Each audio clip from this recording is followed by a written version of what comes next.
Hey everybody, this is Jim at FreeChartVideos.com using time-honored techniques to understand modern markets.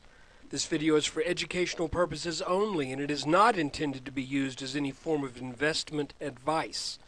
I can draw lines on charts, but you have to draw your own conclusions from your own due diligence and make investment decisions that are suitable for your personal financial situation.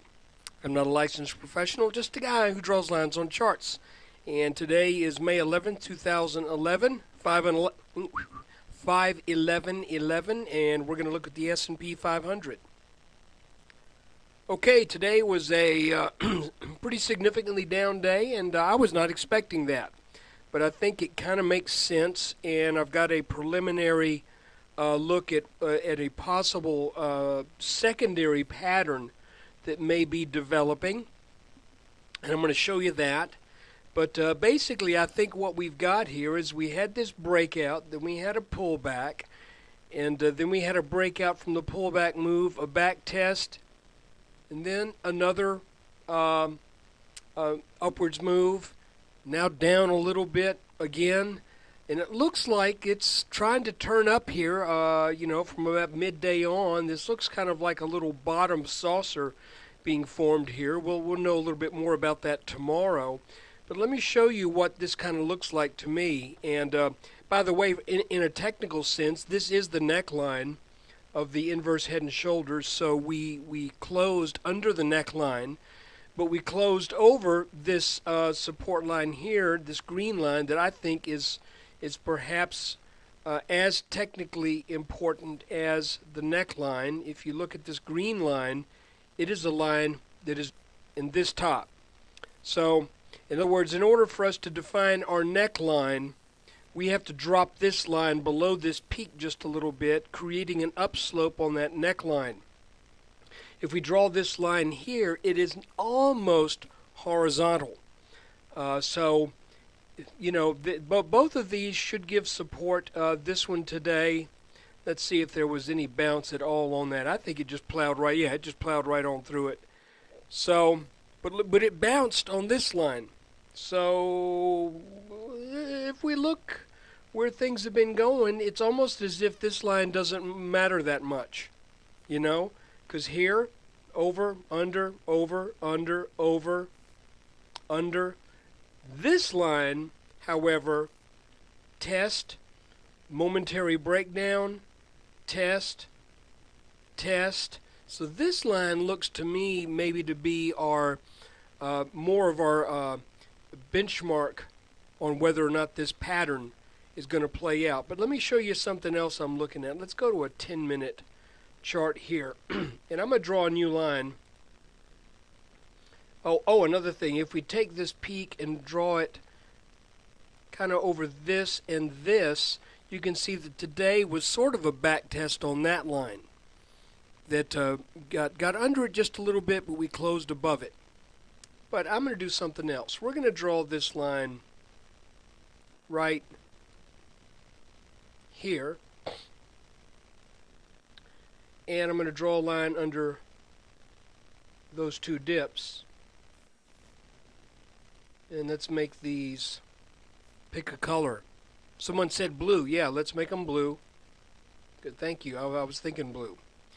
And so I'm thinking right now that the markets may be in the process of making a consolidation right here, as that formed after a reaction on that move to roughly 1370.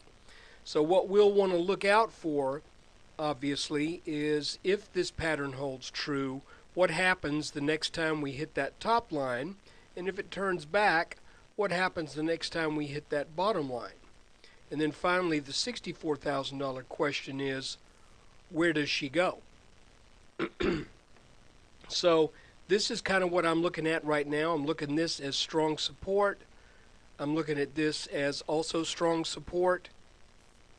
I'm looking at this as fairly weak, fairly weak resistance, but probably enough to turn it back unless we get a really strong move out of this. But this, when the markets kind of do this whipsaw thing, up, down, It's usually because there's the bears might,